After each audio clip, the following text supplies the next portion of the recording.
back to Sticks and Strings. I'm Naomi. I'm Beth. I'm Eve. If I choke on a cough drop, I'm so sorry. Give you the Heimlich maneuver.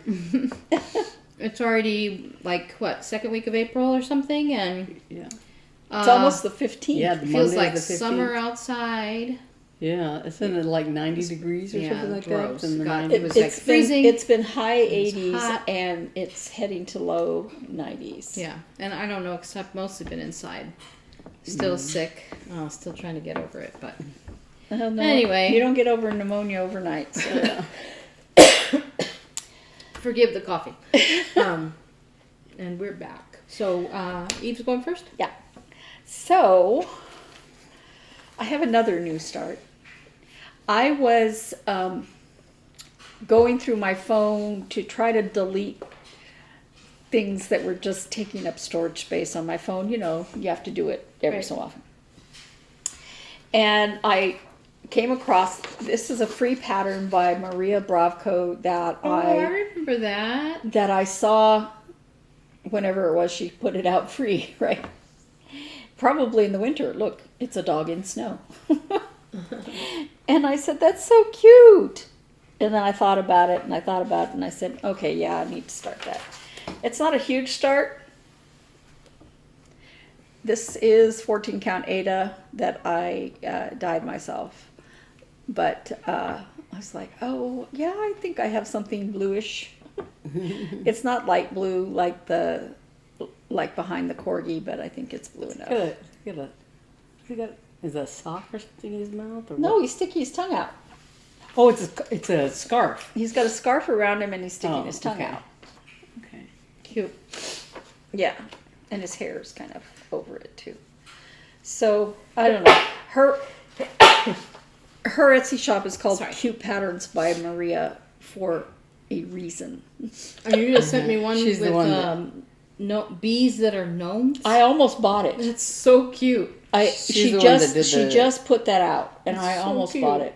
The whale on a light bulb. No, I thing. think that's cross stitching for fun. Oh. The bees with the gnomes. Is it? Oh no, you're right. That's cross stitching. Okay, I'll get that picture and put it here so you can see it. If I can find it. But she's the one that did the whale and light bulb. Right? Whale and light bulb, yeah. And Lemon Cat. Lemon Cat was also a free pattern. Just periodically, you know, she puts free patterns out. So right now, I am working on one of my WIP-GO projects, Silent Night, stitching with the housewives. And one of my viewers on my channel, because I had been going, I don't know about that Santa Claus, right? She said, you know, because I had discussed at some point just not doing the bottom. And she said, and I said, you know, I don't really have a problem with the town. The town's cute, right? And she said, why don't you make it 2 and just do Silent Night as one pattern and do Santa over the houses with another pattern. Yeah, that's cute. And that's a really good idea. I have And to All a Good Night, which is Santa Claus going over houses. But it's just houses and trees that he's going over. But it is a big pattern, and it is, even though it's Santa over the houses, it's different. This is much smaller, and it's cute. And not There's the the other farm one isn't animals. cute. Yeah, Yeah, it's a barn. It's a Chickens barn with a and- chicken on top and a and cow. cow. Yeah, they're different. So I'm like, yeah, I'm going to do that. So a cute idea. I told her, fantastic idea. So anyway, here's where I am. Will I finish it before the 15th? No. Will I work on it longer? Perhaps. I am working on this today. And as you see, I have started the Silent Night. The only issue with doing just this top is that night goes below this row of snowflakes. So I probably have to put some snowflakes or something underneath that. I'll look at it once it's there. maybe I'll just put snow on the ground. I don't know. Because I'm making it up. So that's what I'm working on right now. And I am not using the call for threads. I have switched out a lot of Weeks Dye Works for what is the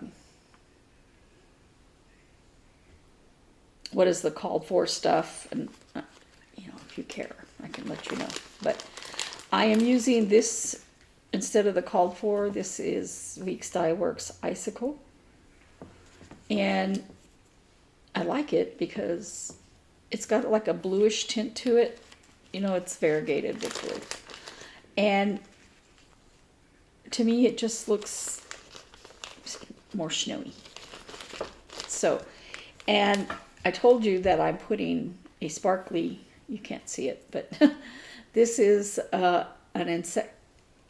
accentuate color. I think that's what it's called. Accentuate, yeah. But it's their, I'm showing you this and you can't see it at all. It's their, just not white. Yeah, you can see kind of Looks colors like in pearlescent or something. Yeah. And that's what I'm putting on the, and it's not a crineg color, okay, it's accentuate. And the crineg color, I didn't take it out because I don't have anything to put it on right yet. The crineg color, remember I talked about having to order some, is this teal blue. I have it. I wish all the colors came like that, where you pull up on this thing and you can pinch the color in there so it doesn't unravel. Mm-hmm. I love these type of spools where you can just, block it in there. But it's this teal color to go on top of the teal that's called for. And I really like the way that that's sparkling through there. But it does make it take a little bit longer to do. For me, it's worth it. Okay, so the new starts from last week. Far Better Things, Sweet Wings Studio, and I am right here. Yes, I know I'm not all the way down this brown, what is it? A trellis. But it was getting just the pattern. It was getting difficult for me to keep figuring out where I was in terms of the openings in the trellis for the color, and I thought it would be easier if I had the leaves there so I could look at it, visually look at it, and be able to tell. That's what I have whenever there's a little gap like this. Like, am I leaving the gap in the right place? If I do too many, Mm-hmm. Yeah. So I'm just putting one thread of the green, and then I'll go back to the brown. Now I am almost done with that, with this side, and I decided that the top I would do 20 at a time. Excuse me. So that I could do the interior part of the design and not have to count, because we know counting is not my friend. Okay, so that was one of the new starts from last week that I showed y'all. And then Blueberry Berry, hands-on design. And I am doing this on 18 count, and I believe the color is Rustico, and it's from Hobby Lobby. The Far Better Things is on 32 count, Stormy something, Lugana, that I got at Hobby Lobby, not Hobby Lobby. Where did we go? Yeah. The attic. My other two colors of Lugana that I ordered haven't come in yet, which is kind of a good thing. I'm afraid of going back in there. Every time you walk in that door, it costs you $50. And not because their things are overpriced. No, their prices are like everybody else's. They're very good. But because they have so many things you want. These are gorgeous. I'm not even into cross stitch, and I buy something every time I go. So again, the white color for these patterns does not show up very well on this pattern. And I, again, don't care. Because I can see it when it's close up like this. Well, I can kind of see it. But I'm going to keep using the same color, and I'm going to keep using the same fabric, and I'm not going to worry about it. Because most of the pattern is the blueberries. So. Are you doing? Oh, I you're like doing the way white. all of them on that same fabric. I like the way white looks on that. Yeah, this right here. Yeah, I really like it.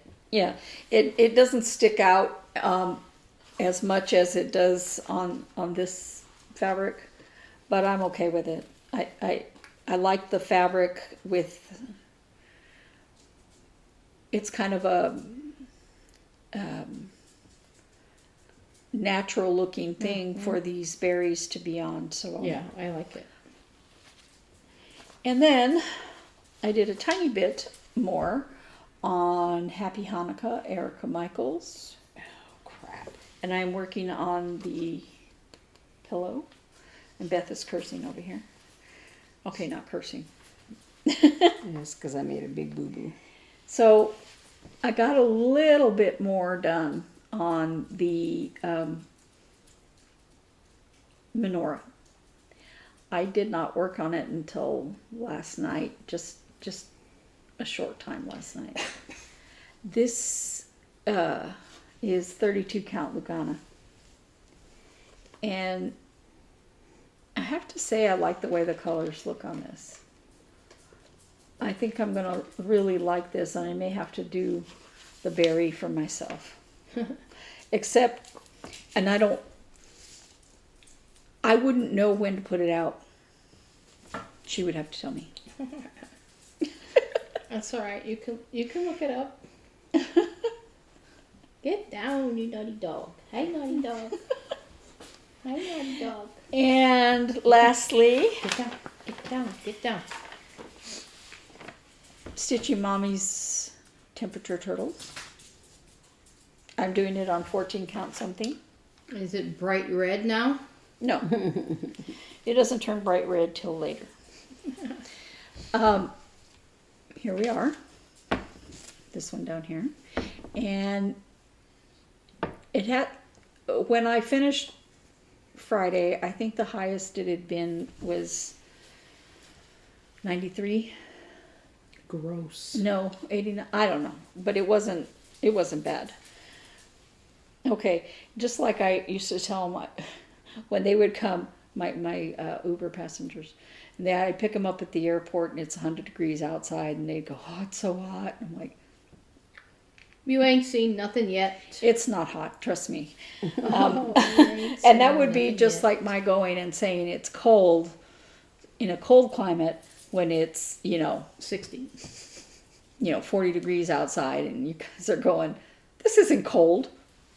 Okay, I lived in that climate. I know it's not cold. That doesn't mean I can't be cold now.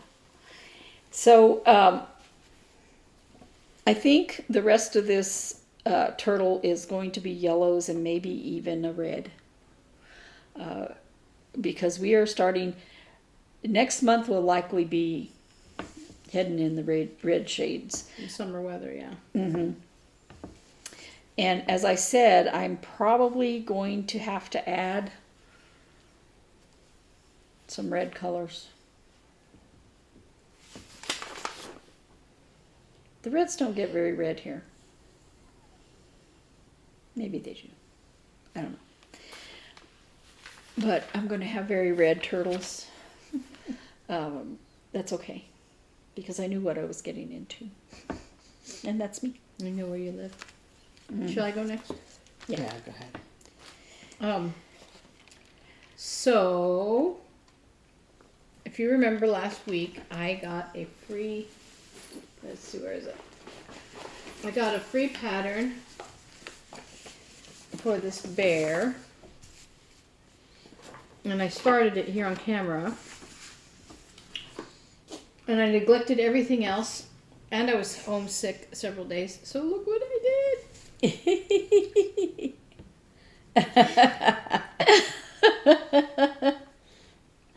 I love his little sweater. And this is just to tack it, shut. But I dragged myself to Joanne's last night and found this little flower button. I think it looks good. So this is a surprise. I wanted to hold it up in the thumbnail picture, but I know Hannah doesn't watch our videos. I don't think she does, but I know she sees the thumbnail come across, and I didn't want to have this on the thumbnail because it's a surprise. I'm going to give it to her when we go in early May to her recital. So there he is. He's a little fatter than the pattern. Like maybe I overstuffed him, but I think he looks good. So there he is. And I keep holding him like this. Mark goes, you should just keep it and make... I'm like, no. But he's very cuddly. But it's reminding you of your baby. Yeah. I think she'll like it. I had a lot of trouble with the sweater. I kept getting it... partially, I guess, because I was sick. Like... thinking of it upside down and backwards, and because it's made in two pieces and it's seamed back here. The knitting part is easy. It's the seaming that's hard. But I like his little ears. I didn't even buy the yarn for my patterns that I bought because your little dogs. I didn't buy it because I thought, no, I have insurance payments coming out. There was a meme. I don't Anyway, remember if I sent it to you or if I just thought about sending it to you. But it's one where the thing says something like, "Congratulations, you didn't buy any yarn today.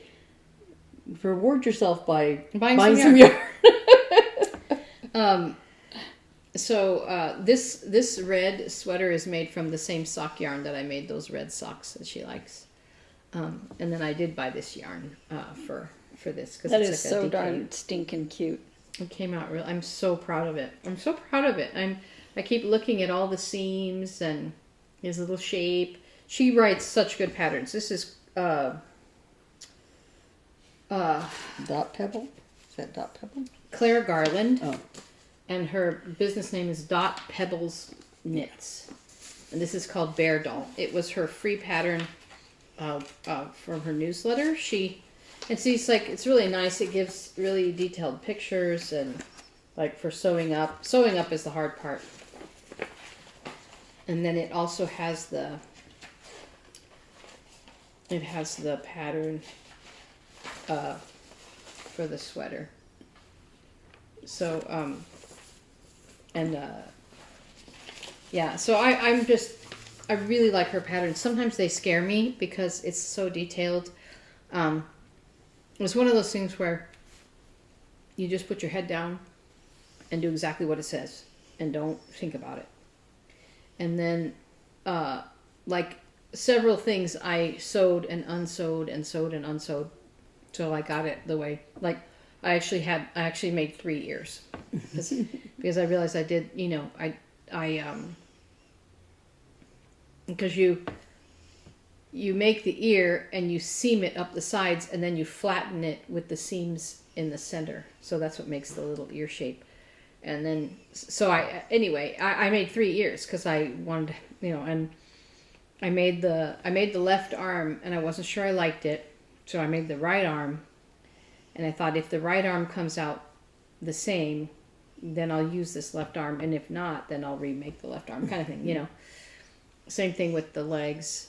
And, you can see, like, the seams where I attach the legs and arms aren't great. That's called handmade. But, yeah. But, and he's a little fatter than the pattern looks. Bear needs to be fat. But he's supposed to be fat. So, anyway, I'm super proud of him. And then, no, I'll save it for stories, but Hobbs, man, that cat. Anyway, so I'm working on her sweater.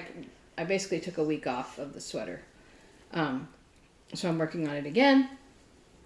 And last night, here's the beginning of the round. I was about probably here, you know, like I had gone all the way around and realized, wait a minute, the pattern's off. And so I had to unknit like more than halfway back, reknit that row, and then we had a disaster this morning that I'll tell you about in stories. But so this last row was hard won.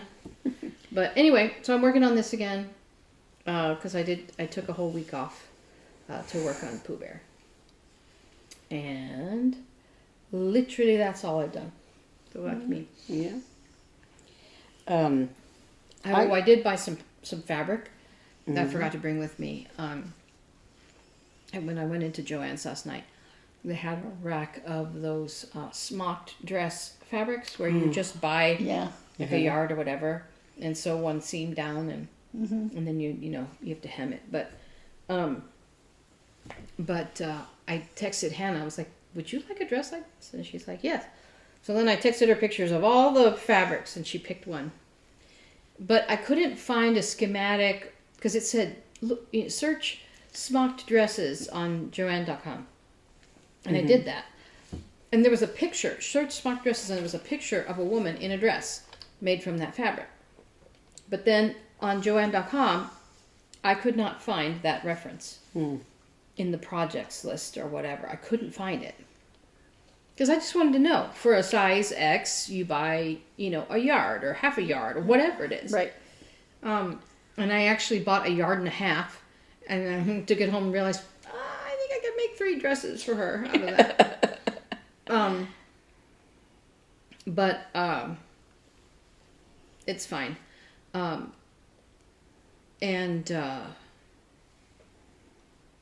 I bought too much, and I have her dress form at home, so, I know it needs to have negative ease, right, so that it'll stay on, and I need to ask her if she wants, like, spaghetti straps, because it's very long, so I'm going to have to hem it. But I thought if I hem it, then I'll have fabric for straps if she wants them. So. So you have a lot of extra fabric. Do you have enough to make a little jacket? Maybe. Because, you can put spaghetti straps on, but if she has a little jacket, she can decide, cute. To wear it on or off. Mm-hmm. That's a good idea. So I just got that on a whim, and it was on sale. So, but anyway, that's me. Sorry. Okay. I'm just fixing my major error that I just found. I was like, oh no. When are you going to Boston? Early May, first weekend. First weekend of May. You're not going to have the sweater done. Oh, no. Is that when she graduates, first weekend, or is that a No, recital? she graduates later. Is that a 2 weeks recital? later. This is we're all going for her recital, and I'm going back for graduation. And we all know this won't be done, but she'll see it. she'll see. Oh yeah. Yeah. Okay. So, I'll go ahead and start with this because I'm working on it now. This is the ferret. This was one of my WIP-GO pulls, and actually today technically is 7 days, which is my goal. I didn't take it out of the hoop, but I finished the petals of this flower, and there's a mistake here. I'm off by 1 or something, like on one of these petals, which compounded all of them, so I kind of fudged around and sort of fixed it. And then when I started the ferret, I went ahead and started the ferret where he's supposed to be. So he's like a little closer to this petal than he would be if I had done the petal right. But the ferret's in the right place. And I wanted to make sure that the ferret was in the right place because he goes all the way to the bottom of the pattern, So I wanted to make sure that it was right. And just now, but so I got the main body of the ferret started very nicely, I was when Eve was talking about the difficulty of leaving the holes in the trellis pattern, for that one pattern, making sure the holes that you leave are in the right place as you're doing the, one color for the trellis, that it helps to just put the petal in there, whatever. Was what problem I was running into in this part, the middle part of the ferret's body, because you have one color that is the main part of the body, but then with these patterns, there's always like some kind of pattern in the fur.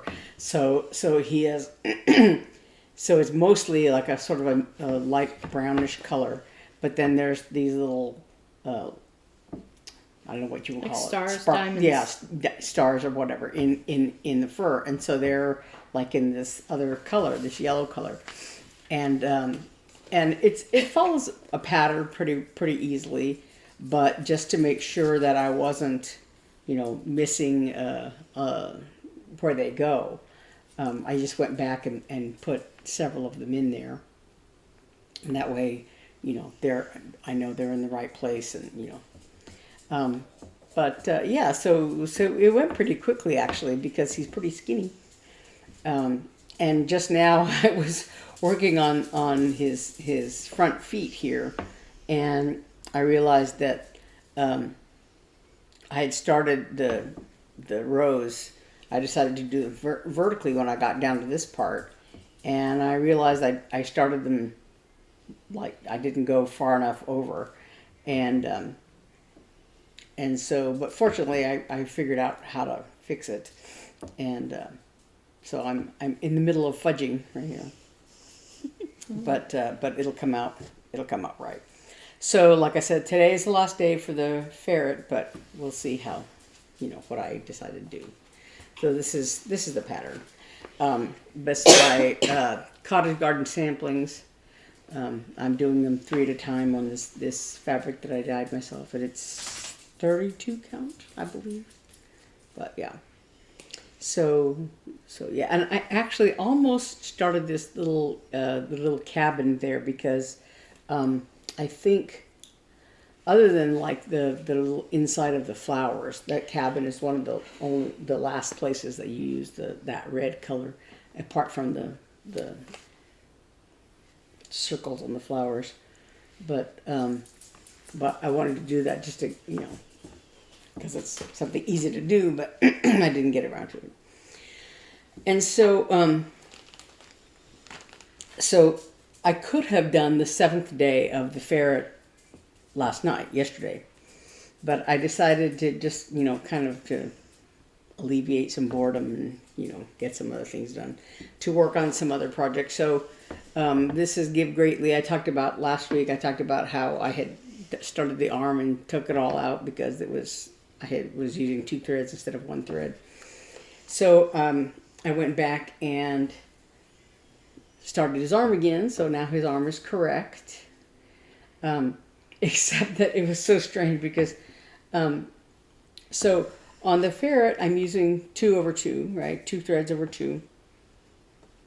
And the needle that I chose to work with, and this 32 count fabric, and the needle I chose to work with is relatively small. And then this one, I'm using 1 thread over 2. This is, I don't know if this thread was this fabric was this color, might have been, but it's very tiny, like 46 count or something, I don't know. And so I'm using 1 thread over 2, and I have a very tiny needle, teeny little needle. As a matter of fact, it's so fine, I keep poking my finger with it, just poking it into my skin. It didn't hurt, but it just like,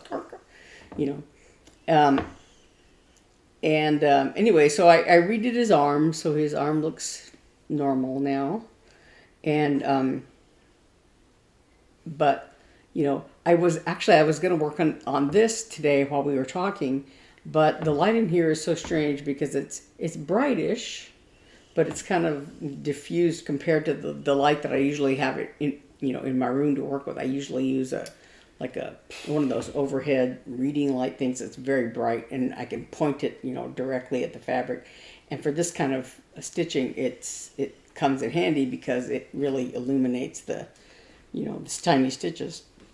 But anyway, so I was working on this, put his arm in correctly, and doing one with working with one thread. I think these were the threads on this bobbin were already cut for some other project I'm using this color on, and so because I'm only using one strand, I'm not usually with DMC I use the loop method, and so a long strand, you know, gets folded in half and it's not quite so long. But using one thread, that thread, it's like all of this is one thread. All of this arm I haven't stopped to change threads or anything like that since I started this, and I still have like a whole lot to go. So I'm probably going to finish this whole arm with one thread. Anyway, so that's a little bit more of Give Greatly. And this was one of my WIP-GO projects from last month. And then my other WIP-GO thing from last month was this Nuit de Noël collection, Tra-La-La. The Give Greatly is Silver Creek Samplers. This is collection Tra-La-La, Nuit de Noël. And I did a little bit more on this because that rhubarb color that I was had been looking for at the attic, I bought it last week. It's Gentle Arts, and so I wanted to use the rhubarb, and so because it's like this little bird's little breast and this bunny rabbit's little, I don't know what you call it, scarf. And then there's another bird that goes up here on top of this tree, and this tree is really tall. I think it's like maybe 6 of these little triangles, 6 or 7 maybe, no, a lot more. It's really tall. I don't know what that is, 3, 9, 12, 13, 14, something like that, of these little triangles going up. So there's another bird way up here. So I was kind of trying to get to that, and it was like, it's taking me too long. I got too tired. But so I worked on some more trees and finished that rabbit, and did a little. I haven't put his eyes and nose in yet, but then I also did these 2 leaves on his little backpack thing. They have like a center diagonal of another green color, and you really, once I put it in there, you really can't see it. Unless you look really close, you can kind of see the color difference, but not really. But it's okay. But it's done now. So I just did a few more stitches here and there on this. So that was also, like I said, one of my WIP-GO projects from last month.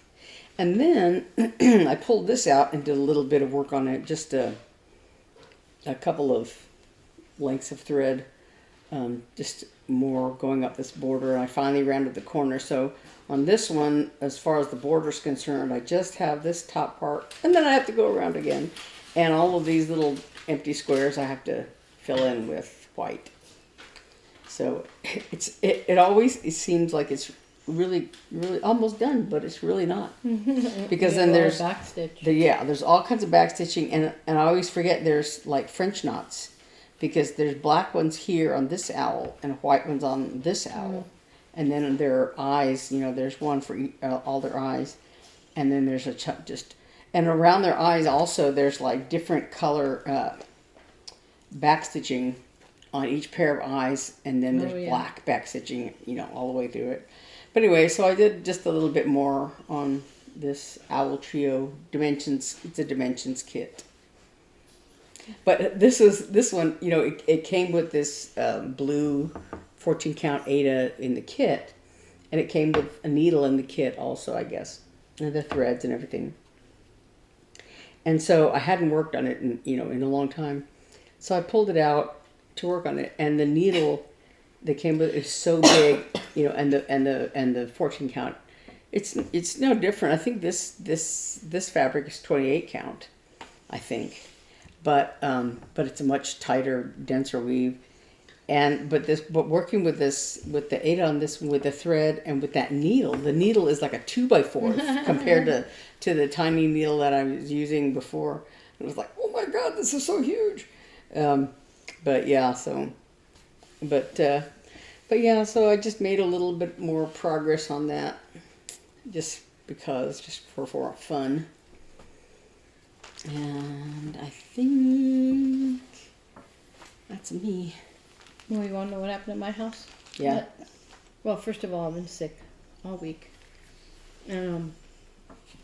We had a really cool side-by-side concert in the week with a youth orchestra that I am near and dear to, and the symphony went and played, and it actually was a really great experience. The musicians were so sweet, and the kids, the youth symphony had T-shirts made that were for the side-by-side, and I played with and had the symphony musicians sign it.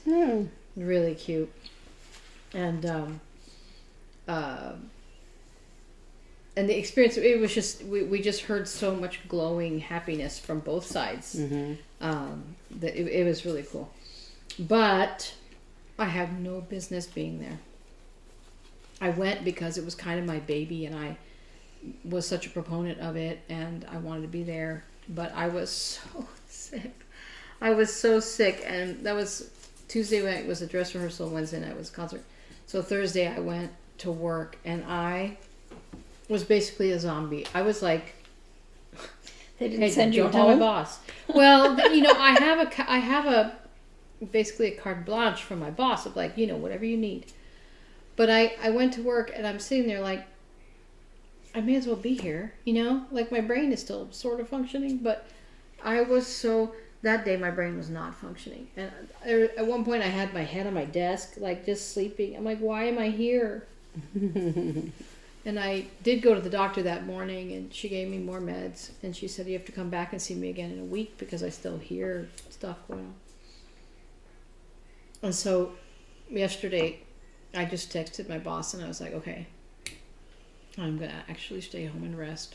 And I have Monday off as well for another thing. And so I was like, I have these 4 days, and maybe I can actually, because I want to be on steroids and stuff, maybe I can actually let everything work. Yesterday, with the bolus of steroids, actually I felt a lot better. And all of a sudden today, I feel like I'm having another, like I don't feel good again. So anyway, I've been a mess. But the real story is, but I have to show you these. The Youth Symphony gave all the Phoenix Symphony musicians this pen and pencil set, a little goodie bag. But I'll take a close-up picture of this. It has the date, and it says TPS and MYS side by side, and the date. And I just thought that was so sweet. She gave it to all the musicians and staff. And it was so special. It was really good. Let's say we used to do side-by-side concerts every year. We never got anything. I know. We never got T-shirts, pens. And, So you remember I bought this bag last week? And I was so in love with it. I'm still in love with it. I was going to say. But it is not Hobbs. Oh. Because the top of this zips shut, right? But it has openings on both sides. And this is big enough for a little kitty cat head to get in. And I've seen him trying to get in there, and actually he pulled something out, or because I had Pooh Bear, this was my Pooh Bear project bag, and he knocked it down.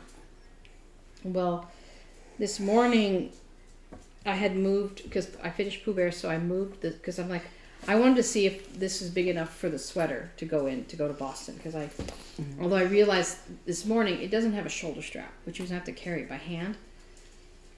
But I can make it work. But anyway, so this is going to be my go to Boston knitting bag, because I really like how it's kind of all, I just like it. So I moved the sweater in there last night, because I didn't sleep very well last night. And come on, baby. Come here, Rogue. This morning I went to the bathroom and I had stupidly, I put a piece of paper inside the bag and zipped it up thinking, I don't know why I thought that would stop him. And I came out of the bathroom and this was on the floor. The needle, one of the needles was pulled out probably, I don't know, this much. All the stitches. That's what you get for going to the bathroom. This light yarn color was bitten through. Oh. And I was hoping it was long, because I changed colors at the beginning of the round. You see this spot here where the markers are, but it's like checkerboard kind of. It's not the pattern. So this is like, so you can see this is where my yarn ends are, because this is going to get cut later. So I changed colors and everything here, and so then I don't have to weave in ends in the body of the sweater. But because it got bit, I had to change yarns here in the middle. See, so I'm gonna have to weave those in, which is fine. It's fine. And I was freaking out. Eli's like, "Can you fix it?" I'm like, "Everything's fixable," but fortunately, there was a couple of snags of the floats on the inside of the sweater, but nothing broken. He didn't bite through any of the yarn in the actual sweater, because that would have been harder to fix and I would have really cried. I'm so upset. It's my own fault. I just have to, this is not a cat-proof bag. Put it under a box. I have lots of bags that aren't cat-proof, you know? Uh-huh. And I do, like, even my Vera Bradley bag, it's not cat-proof. But when it lays over, when I lay it on its side, it's flat, and I can put, like, a book on it. But this doesn't lay flat exactly. So it just not been, I just didn't protect it. I should have known better. So I was just like, I'm going to kill you. So I had to, like, put this, fortunately, this yarn is so woolly and it's not, you know, super wash or anything, so it's very grabby. So the stitches were just waiting there, most of them. And I had to, you know, put it all back on the needle and stuff, and it wasn't too bad. But it's just so upsetting. I'm like, I'm going to kill you. I love you, and I'm going to kill you.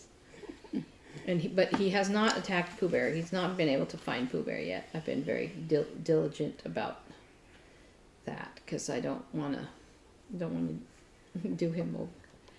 But I can't wait to post this on socials. I haven't posted it. I'm trying to keep a secret. I never keep secrets. I'm trying really hard. But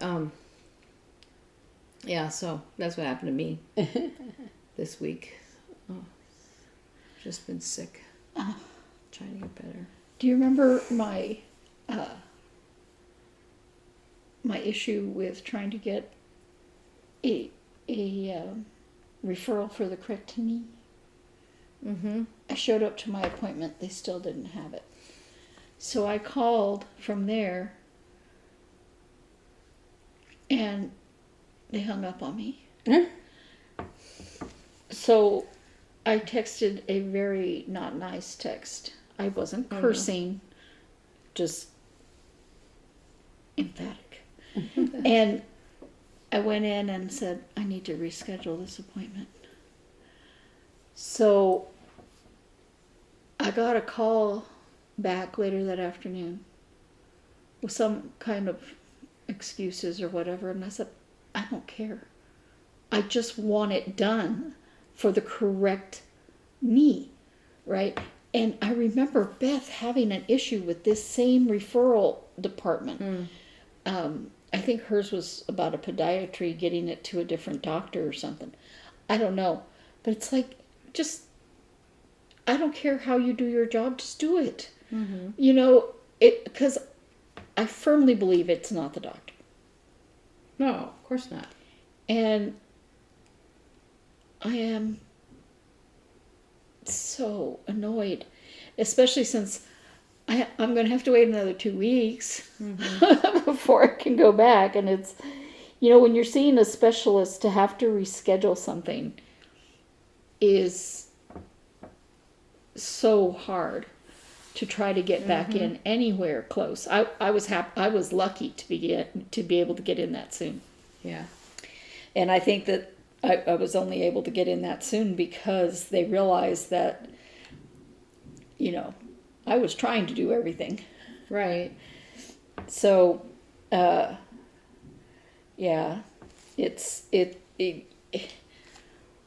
you try to jump through all the proper hoops. You're just like, And can you please just do your job? yeah, and you just want them to not make it so hard. Well, sometimes I understand with certain things, it's like, this is a 5-minute decision. Why is it taking this long? Mm-hmm. It's literally a 5-minute process. Well, we have to contact the doctor. Why? I am sure his original note said right knee. Yeah. I was going to say, somewhat related issue. Some time ago, I had seen the doctor about some issues with my knees, because I wasn't sure, what was going on, and I've had issues before and all that stuff. And so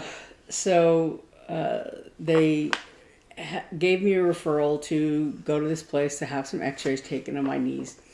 And so you can schedule, an appointment or whatever, right?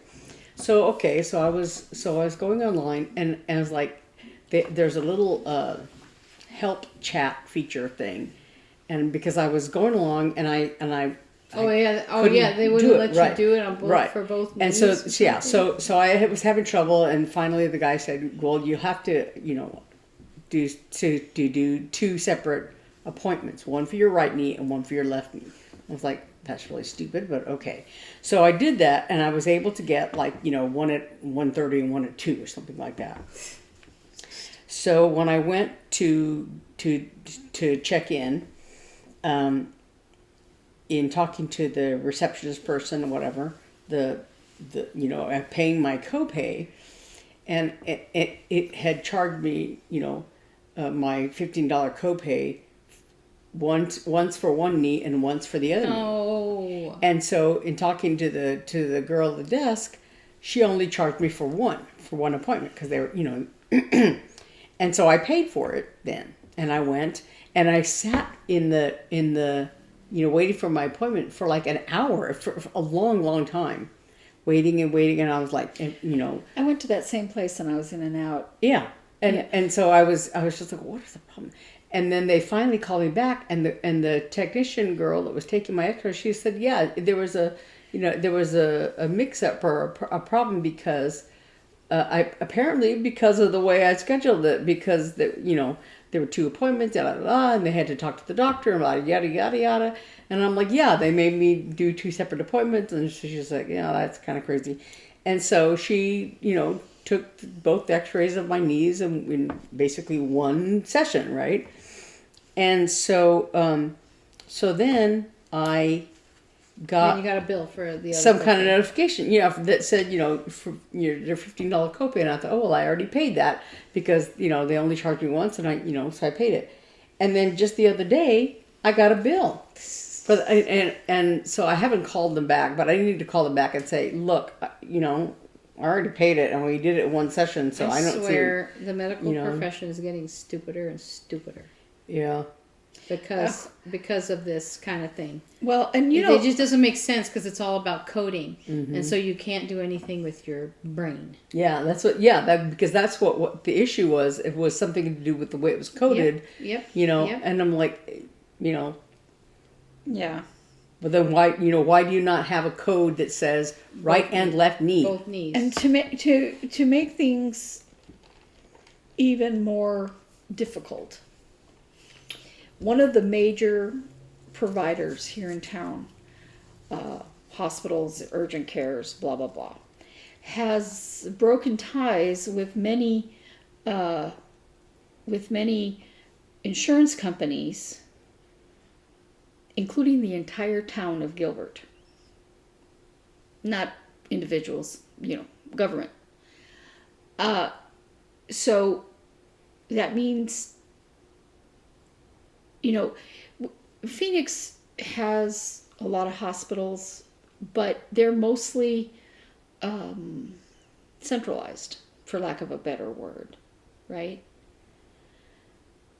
Fortunately, a non-Dignity Health hospital is kind of sort of close over there in Gilbert, because that's where they're going to have to go. Hmm. And I started thinking about it, and I was like, the urgent care close to us is Dignity Health, and so is the ER thing across from us. That's Dignity Health. And I remember I had a doctor that wanted to do a procedure there at the Dignity Health Hospital, and the insurance said that they weren't contracted with that hospital. So I'm suspecting that my insurance doesn't have them. And I'm going, this is a really big headache.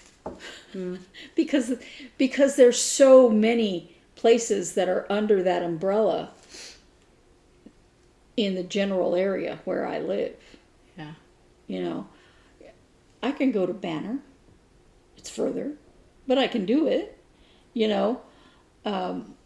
because you don't want to go out of network. Yeah. Yeah. Speaking of out of network, I had a doctor prescribe a medication for me. And the insurance company said that it was out. Okay, back up. He wanted to do a procedure, and they said you can't do that until you fail on X, Y, and Z drugs first. Mm-hmm.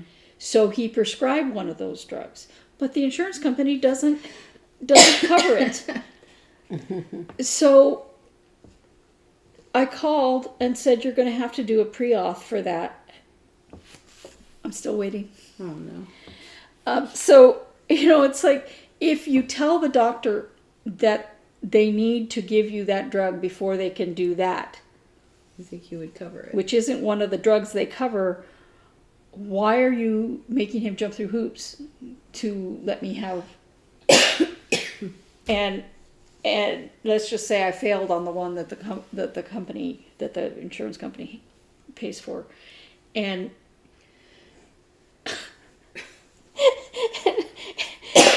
it's so hard. and you understand now why people go, never mind, I'm not even going to worry about it.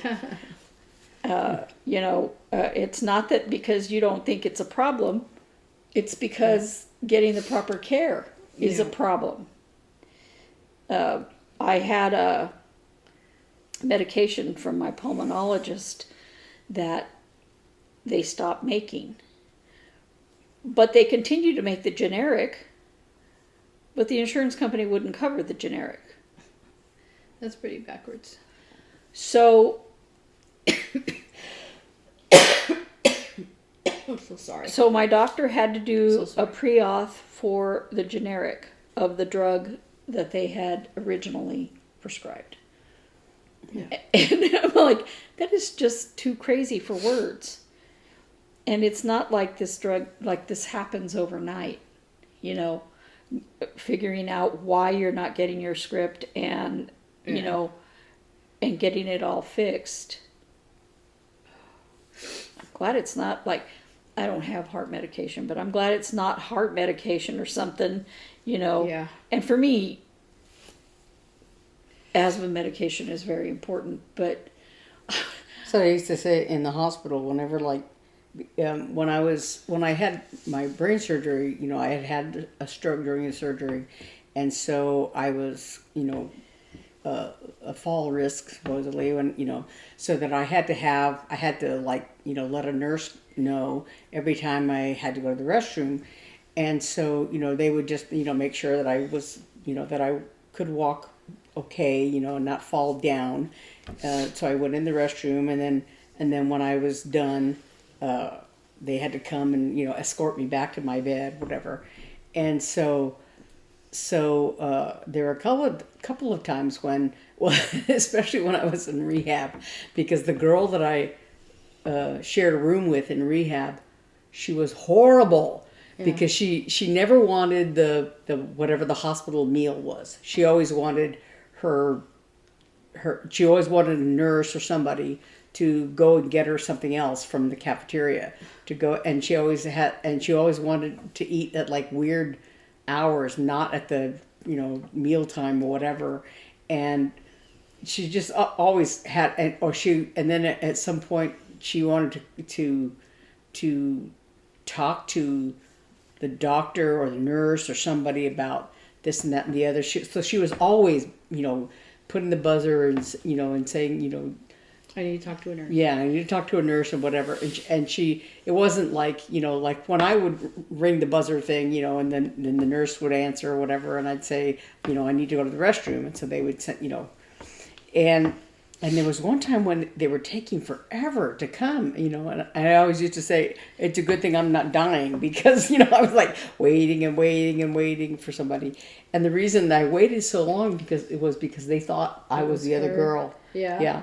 And I was like, no, because it was just like, you hate to think of the nurses being that way, but at the same time, it was like, they were so fed up with her. Yeah. They were wanting to work for people that actually needed something. Yeah, yeah. So did they go and get stuff for her from somewhere else? I think sometimes they did not, because like the cafeteria was closed or whatever. But why would they in the first place? Yeah. Yeah, she was and it was also like she just wanted to complain and wanted to. Because she wanted to go home and not be there. And she didn't want to go. I think the first couple of times that for her physical therapy, she just didn't go. Wouldn't go. And of course I would hear she had like relatives visiting all the time. And she always had like a boyfriend. And it seemed to me like she had 2 or 3 different boyfriends and a husband, an ex-husband or something like that. It was kind of crazy. But because I used to listen to this whole, it was like watching a soap opera. Your private soap opera next door. Awful. Because, I remember one time she had some boyfriend because and part of the problem was she would use her cell phone, but her cell phone was somehow broken, not working properly. And so she had to have it on speakerphone in order to have a conversation. But so she'd sit there and so she would talk loud, and then this person was on speakerphone, so I could hear both sides of the conversation. But so at one point she had whatever boyfriend come late at night to lie in bed with her. Oh my God. And he had some kind of issue either when he was coming or going, I can't remember which, with the security at the hospital saying, what are you doing here?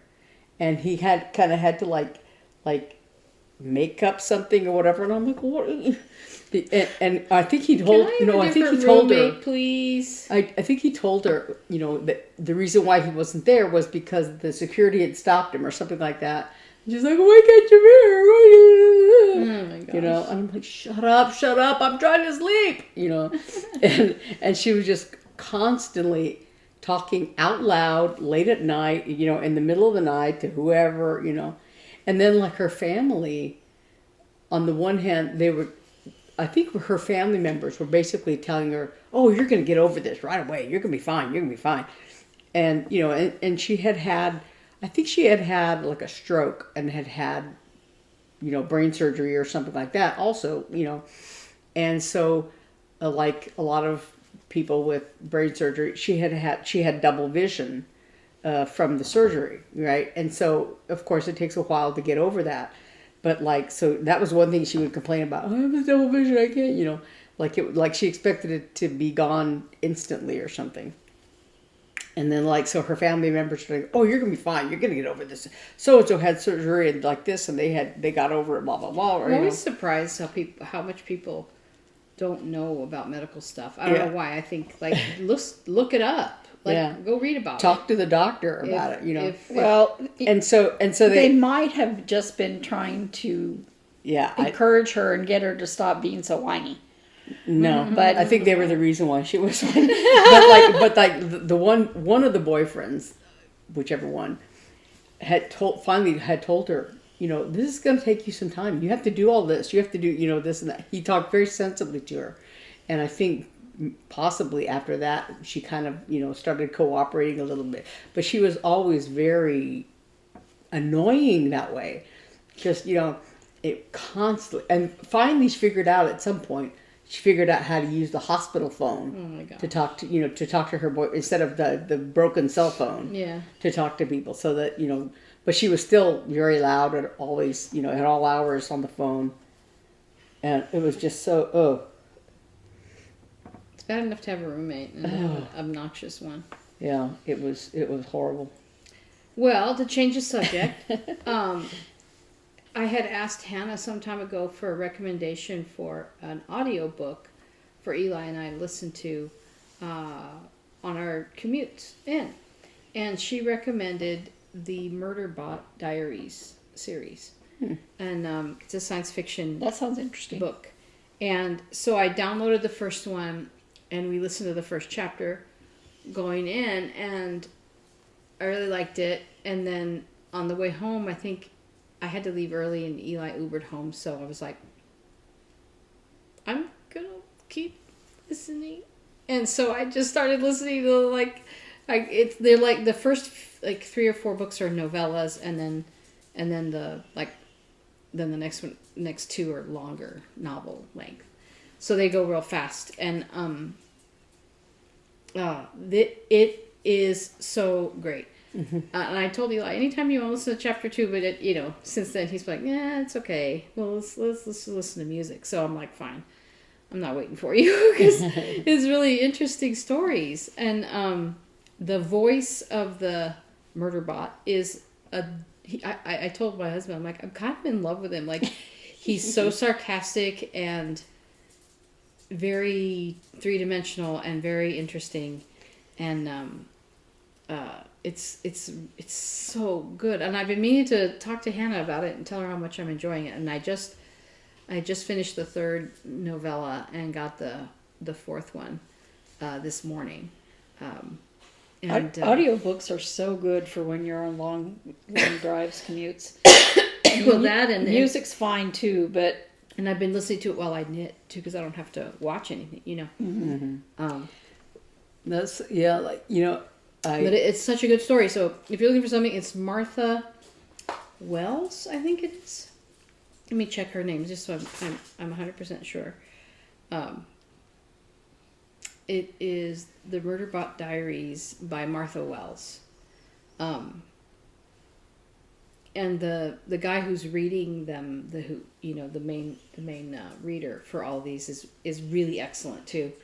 And I hope that he's read all of them, because I would hate for his voice to change. But yeah, very good book if you're interested. When I used to drive, when I lived in Little Rock, I used to drive home for the holidays, for Christmas or whatever, and it's a 15-hour drive, and I would just do it, in one shot, and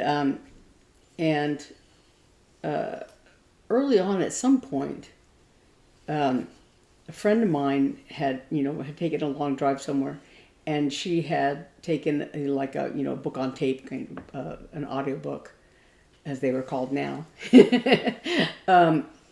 to listen to on this trip. And I always thought, be careful, your age is showing. Yeah, Book on tape. And at first I thought, gosh, I would think it would be Make you sleepy. Yeah, it would Yeah. make you sleepy, because but then because I always had all kinds of music I would listen to, whatever.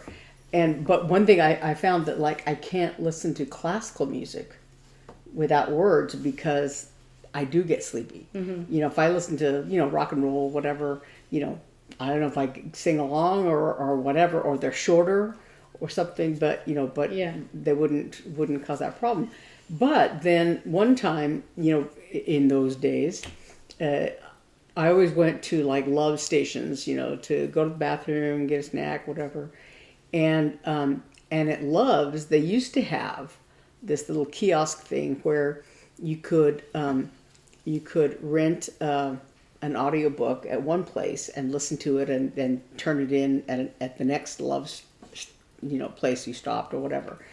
And so one time I think I checked out an audio thing like that, and I was like wide awake listening to it, like, oh, this is really interesting. Yeah, yeah. And so then I had a couple of them that I would listen to, even though I had heard them already. I would listen to them regularly. One was a Stephen King short story that he'd written. I guess the only place it existed was on CD. I don't think it was written down, but it's called LT's Theory of Pets, something like that. And but it was really good. And then the other one was Patrick Stewart did a one-man show of Christmas Carol on Broadway many years ago, and so eventually he did a recording of it. And so he does all the voices and all the stuff, but he reads basically the whole novel. The whole novel. Nice. And it's it's nice because it's short, whatever. But it was a nice thing. So that was my Christmas tradition. I would listen to that. But I really like it, and I like listening to it while I knit and drive. We did that. We kind of ran. I don't know if we got it from the library or like that from a gas station. On one trip when the kids were very little and they would just sleep. Of what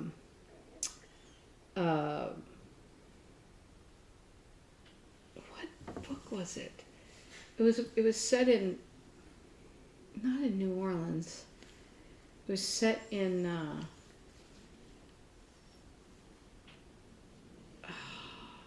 one of the Carolinas, I think. Was it So Long Julie Newmar? Is that Tu Wong Fu? That book? Was it that one? I don't know. I wasn't in the car. I know. I can't remember now. But it was a novel like I never would have picked up. But we really enjoyed it, and we do that sometimes with podcasts too. With like when we go on trips. Malcolm Gladwell. That's a great podcast we listen to. But yeah. I was gonna say, I usually have the TV on or something while I'm stitching, especially late at night or whatever. But I really I like foreign films a lot, but it's really difficult if you have to read translations. Yeah. Because I want to pay attention to the movie. I want to watch this movie, but I have to stay awake and I have to pay attention. Yeah. I saw a movie last night. Because I opened up Paramount for some. Because sometimes I think, you ever look at your phone and you think you're going to open a particular app and you press one that sort of kind of looks like it. And you're like, that's not what I meant to do. Anyway, that's how I opened up Paramount last night. Because I do watch some things on Paramount, but not regularly. And then I was like, oh, look at all these movies they have. And one of them was a Mel Gibson movie from 2010 called The Edge of Darkness. And it was really good. Everybody dies. I'll just let you know. But it was really good. He was a boss. I started watching because it was set in Boston, which I love. So I started watching that, and but it was really good. It was a good. He's a cop, and it's a good, investigative kind of mystery kind of thing. I like listening to audiobooks when I'm sewing because your hands can be busy. And your brain can be busy, and yet you can still consume, for lack of a better word, that book. Yeah. Yeah. No, I like it too because your brain is engaged. Now there are certain times when I can't. Like there are certain times when I'm doing certain knitting or whatever. I like a movie I've seen 1,000 times, like Deep Impact. I don't know why I like that stupid movie so much. But I love that movie, and so I'll put it on just to play in the background, because if I need to read a pattern or read something, I can tune it out, and I don't miss anything because I've seen it 1,000 times, right?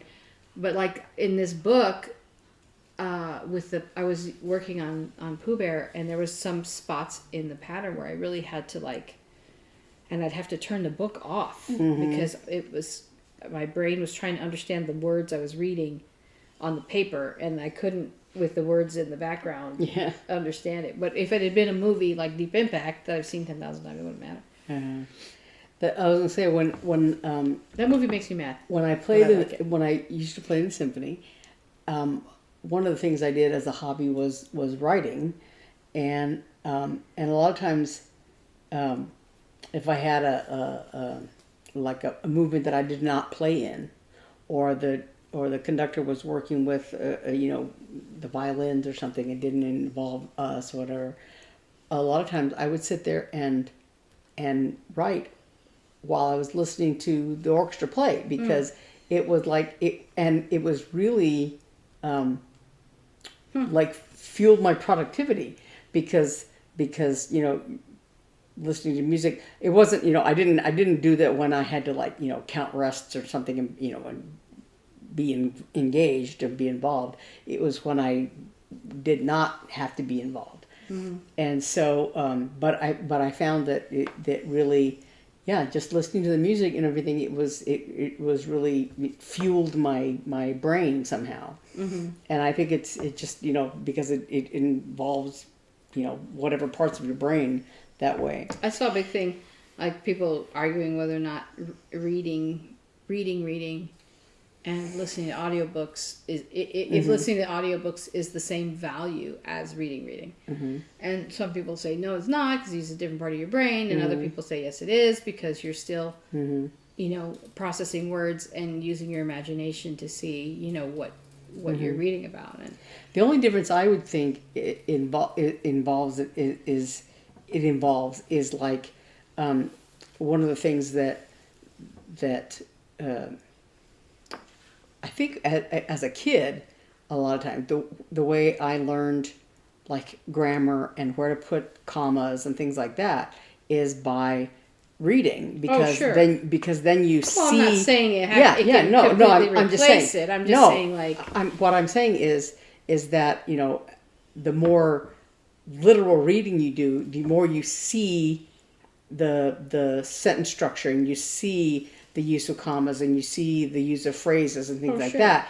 And I think that getting the story and the use of vocabulary and things like that is great in audiobooks, because you're getting the same thing.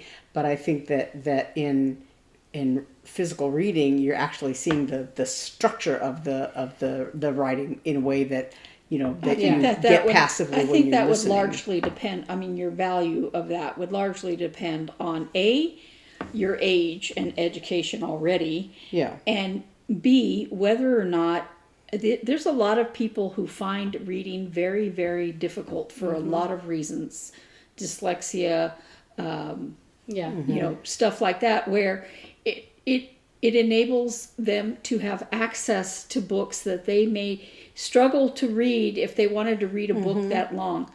And I'm not saying that they couldn't read it, and they have other things to. For me, I've started doing Audible a lot because my hands are always busy. Like I don't feel like I have time. Yeah, that's the thing. Excuse me, or want to take time to sit there with a book in my hand. Yeah, that's what I was going to say. That's the big difference for me nowadays, because before I didn't really used to stitch that often, and so if I decided to sit down and read a book, I sit down and read a book, and like I don't want to give up all that good knitting time. Yeah. Even like at one point when I started buying books online, you have to sit there, and I would buy the electronic version of a book instead of the paper version of the book, and so I would sit there and read it on a screen, right, tablet or whatever, as opposed to reading it on paper. But now, that was before audiobooks were as popular. Well, and I really don't read paper books anymore either. If I read a book, I get it on my Kindle, mostly because my hands fall asleep if I'm holding books. Also, you can take your book with you easier and not leave it somewhere. Yeah, I also like it because you can increase the font size and Yeah. turning page. You know, and I can actually cuddle up with it in bed. It's my favorite way to fall asleep. So I am very interested in knowing what you do while you stitch or knit. Oh yeah. What you know? Well, are you obviously watching they TV? watch us. Are you watching TV? Are you watching Flosstube, which is TV? But are you listening to audiobooks? You know, what is your favorite way to occupy your mind, or do you just stitch in silence? Yeah, let us know. That's a fun question. Yeah. I like to. I kind of mix it up. I like movies. I like. I really like knitting videos, and I like. But sometimes, I don't know. Sometimes I don't know. I like knitting videos. You know, people talking about their projects and stuff like that. There's this one young lady. I've watched a lot of her stuff. She started like. She has the patience, first of all, and the ability to research, like, okay, I'm sure it happens in the cross stitch world, maybe, but I think it happens more in the knitting world, where there's all this drama, like all this drama will blow up, and maybe it's on Ravelry, or maybe it's on Instagram, and it's spread out all over the place, and people are complaining about this, and they roast somebody, and pitchforks, and fire, and then so what she does is, like, I guess because she's interested in it, she did all researched all it and read all the comments and read all the things, and then she kind of gives a synopsis of what happened, and and it's kind of fascinating, like, just to have on while I'm stitching, because I kind of many of them I heard about on the periphery, or you'd see some random Instagram posts of, like, referencing rah, rah, rah. And I'm like, what happened? But I don't have the time, wherewithal, or really deep interest to go digging it out. And so, but she does. And so then she says, well, this is what happened.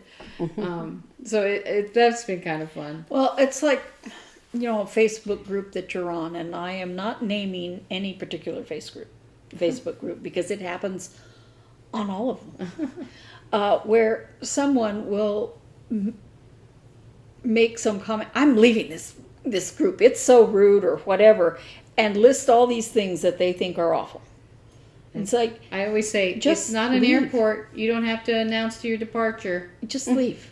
Just never come back. My friend Why used to- cause problems? Because you want to cause problems. Because it's the internet. It was my friend used to say, don't let the doorknob hit you or the good Lord split you. Bye-bye. But there was an incident. I may have talked about this before. I was a big X-Files fan, and I still am. But I used to go on the this particular X-Files website, which was great. But so they had, like, all these different little sub pages you could go to. If you're a big David Duchovny fan, there was a David Duchovny page. And if you're a Gillian Anderson fan, there was a Gillian Anderson page, and also for fan fiction, there was a fanfic page. So most of the people in the David Duchovny folder, for instance, were all women because they're he's cute, blah blah blah. They talk about it, but and then of course in the fanfic page, people who read a lot of fan fiction, wrote fan fiction, whatever, that hung out there a lot. So at one point in the David Duchovny page, there was a guy, and people thought, well, that's kind of strange, but whatever. And He's then allowed. yeah, but so okay, whatever. And so this one person seemed to talk to that person a lot, and that guy that talked that showed up there almost never talked about David Duchovny, but he had talked about he was an Air Force pilot, and he flew Said he was. Yeah, that's what I mean. Yeah, but that was his persona. He was an Air Force pilot, and he flew this kind of plane, and he was stationed in Iraq, I think, someplace like that, overseas. Iraq, Afghanistan, one of those places. I don't know.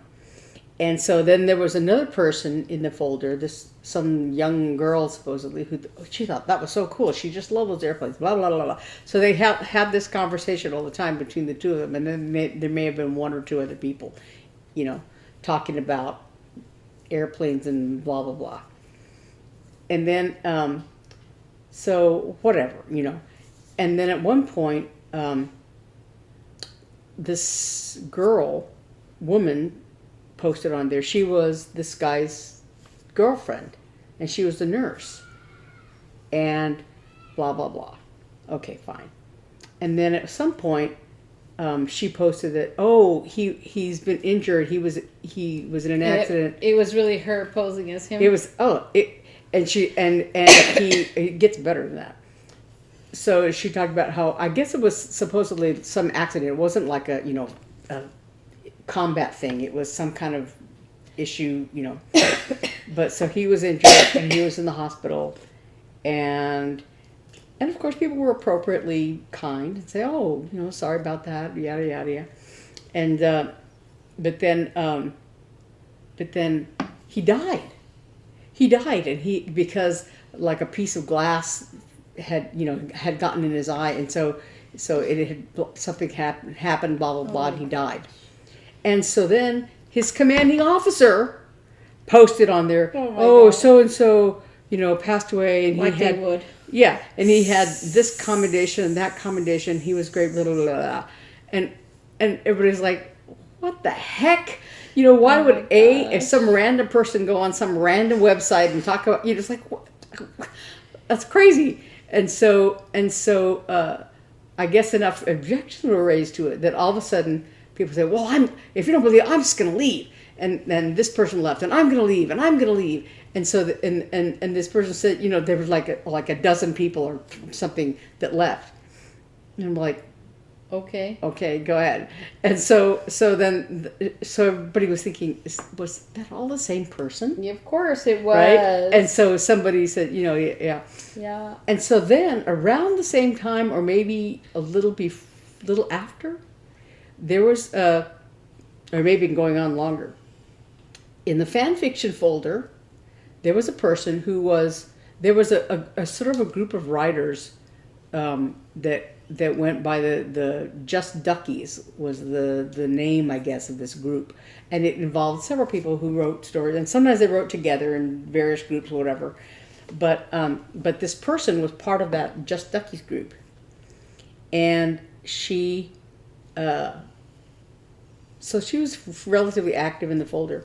But then she was supposedly lived in Australia. And then something happened, and she was a little sick.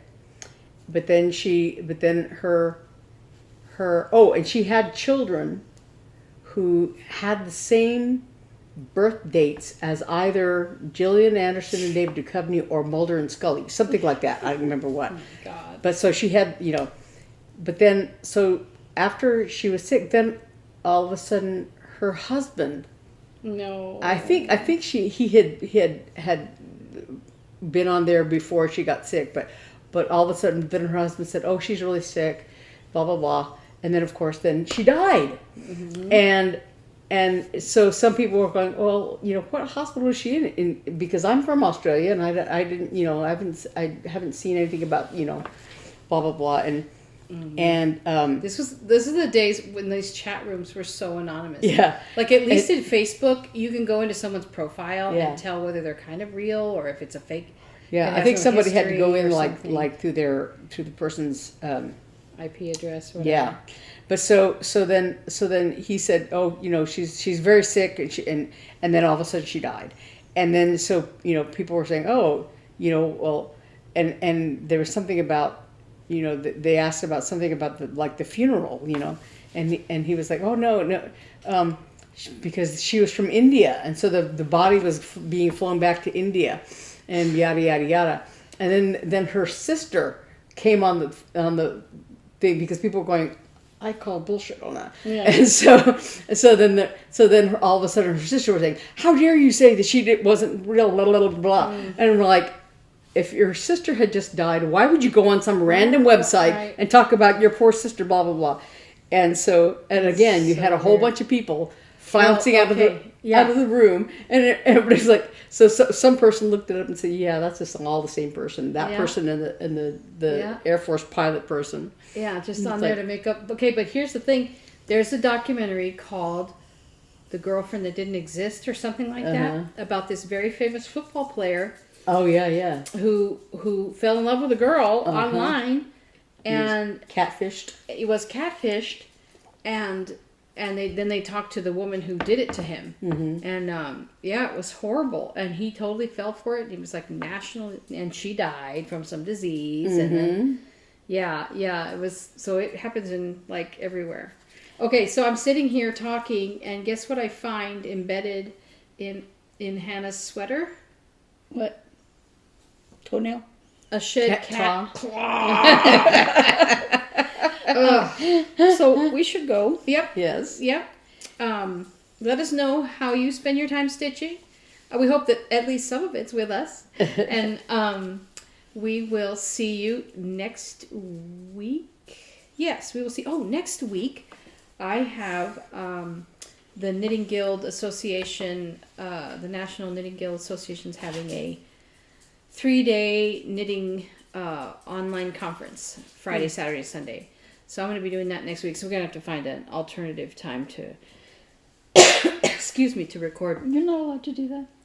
I'm looking forward to it. I took Friday off. I'm going to just sit and, have my lunch and do knitting classes all weekend. And it's going to be really good. So I'm looking forward to that next week. I was gonna say, is it next week? But A symphony concert? This No. week is no, this week was the mariachi. yeah. Next week is not anything, and then the following week is Oh, the it's- Mozart Shostakovich. Okay, that's following. Yeah. I was Hannah's thinking birthday it was- weekend is Mozart Shostakovich.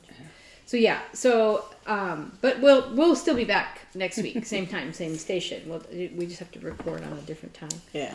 But I look forward to seeing you again next week. Oh, it's real quick. I wanted to talk about the Oh. the things that are up here. This is, I don't know if you can't really see that. Hippity Hop. And this is a Mini Spring by, oh crap. I don't know. I don't think that's the company name. no. That's not, and then here's And this is Easter Preparation by Twin Peak Primitives. cute. And we know that that's Easter, but Yeah. Easter happened so early. this year that Yeah. yeah. But thanks so much for joining us again, and we'll see you next week. Bye. Bye.